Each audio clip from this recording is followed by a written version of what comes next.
مساء الفل عليكم، مساء الجمال، مساء الهنا، مساء الفل على الشعب المصري.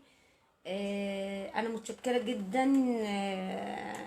ان انتوا يعني بتسمعوني، ان انتم يعني مش عارفة اقول لكم ايه، يعني ان الناس بتسمع وبتعلق على الفيديوهات بتاعتي، وانا مبسوطة جدا جدا. انا بس مستنيه الناس تتجمع.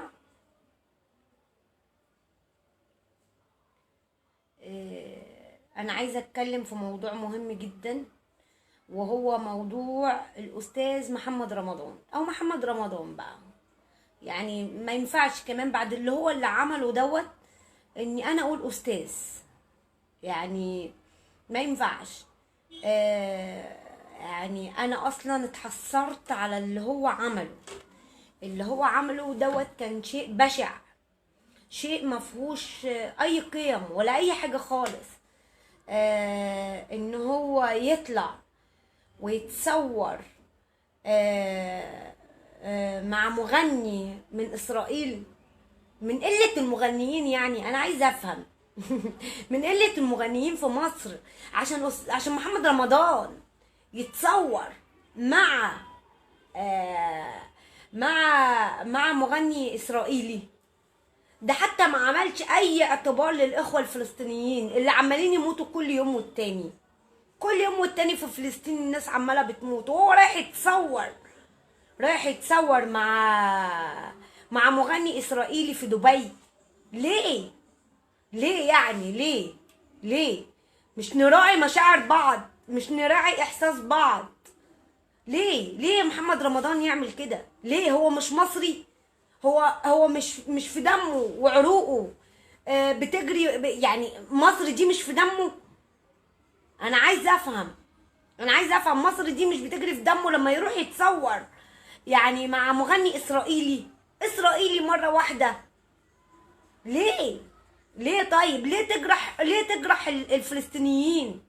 ليه تجرحهم؟ ويا ريت كده وبس. كمان ده بيطلع يتباهى يا جماعه ان هو عنده بتاع 25 عربيه. ده بيقهر كده، عارفين؟ بيقهر الفقير.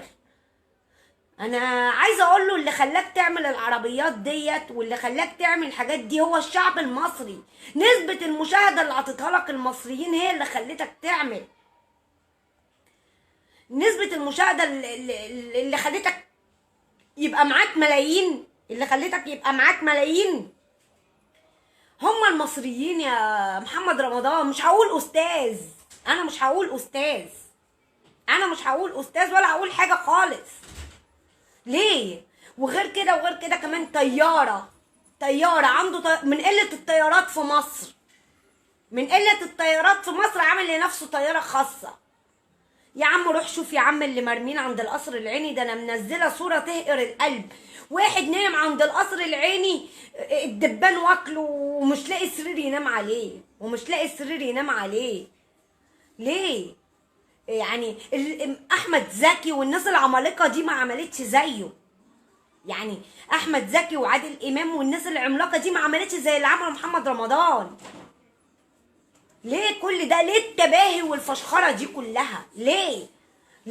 هو انا عايزه افهم، هم 25 عربيه بتوع محمد رمضان هيتحطوا لما نيجي نموت هيتحطوا في التراب؟ ايه ده؟ هو انت يعني انت لو جعان احنا ممكن نديك فلوس تاني تشبع، ممكن تعمل مسلسلات تاني وندوك تاني تشبع. فحرام. وكمان رايح تتصور مع واحد اسرائيلي.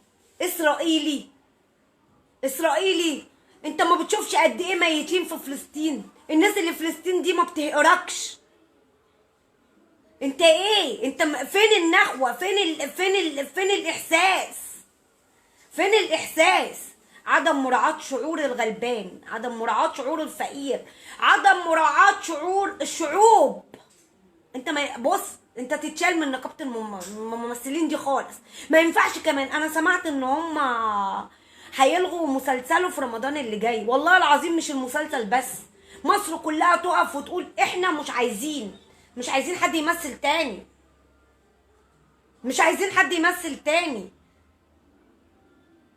يعني مش بالطريقه دي. ارحموا من في الارض يرحمكم من في السماء. يعني محمد رمضان يروح يتصور مع اسرائيلي؟ اسرائيلي كل يوم فلسطين بتموت، كل يوم. ده احنا ايه ده؟ مش معقول الرحمه تكون اتشالت كده، مش معقول الرحمه تكون اتشالت كده، مش معقول الفلوس بتغير كده، مش معقول الفلوس بتعمل كده في الناس.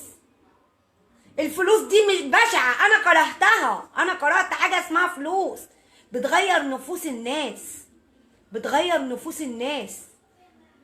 انا ماشي اتصور، وحد قالك ما تتصورش؟ اتصور مع واحد كويتي، مع واحد اي حاجة، مش اسرائيلي. انت بتقول لفلسطين اتقهرب اتقهرب قهرتك، احنا مش معاكي، احنا بنسند الاسرائيليين. انت تتشال خالص من نقابة الممثلين، ما ينفعش ان انت تتلغى. اصل انت لما تتلغى من مسلسل رمضان يبقى انت هترجع تمثل تاني. وعايزه اقول لك حاجه، مفيش الا احمد زكي واحد بس، احمد زكي واحد بس، مش هيتكرر تاني في تاريخ البشريه. يعني عمر ما محمد رمضان هيبقى احمد زكي، هو واحد بس احمد زكي. ماشي. ولو سمحت يعني 27 عربيه اللي انت بتطلع تتصور قصادهم دول، يعني ايه؟ في ناس مش لاقيه توك توك، في ناس مش لاقيه توك توك تفتح بيه بيت. توك توك مش 27 عربيه، توك توك. يعني ايه ده؟ ايه ده؟ وطياره خاصه، طياره خاصه ايه؟ ايه طياره خاصه ودوت؟ ما تركب يا عم طياره من المطار وخلصنا. طياره خاصه؟ يعني انا مش عارفه، انا مش عارفه ازاي الرحمه كده. طب ما ترحم انت، ولا بترحم شعوب، ولا بترحم فقير. انت بتطلع تقول انا اهو. يعني ربنا يهديك ويصلح حالك، ربنا يهديك ويصلح حالك، ربنا يهديك ويصلح حالك. وانا مش عارفه اقول ايه لمحمد رمضان غير ان حسبي الله ونعم الوكيل في اللي هو بيعمله واللي هو عمله، ان هو يطلع يتصور مع اسرائيلي. فين ده؟ الواحد بيغير على وطنه زي عرضه. ده انا لو لقيت واحد اسرائيلي يعني بغير. ايه ايه ايه ايه يا عم انت؟ ايه يا عم؟ ايه يا عم؟ ده في اطفال بتموت يا عم، في اطفال، في بيبيهات، في امهات بتموت في فلسطين. مش كده، مش كده. حسبي الله ونعم الوكيل.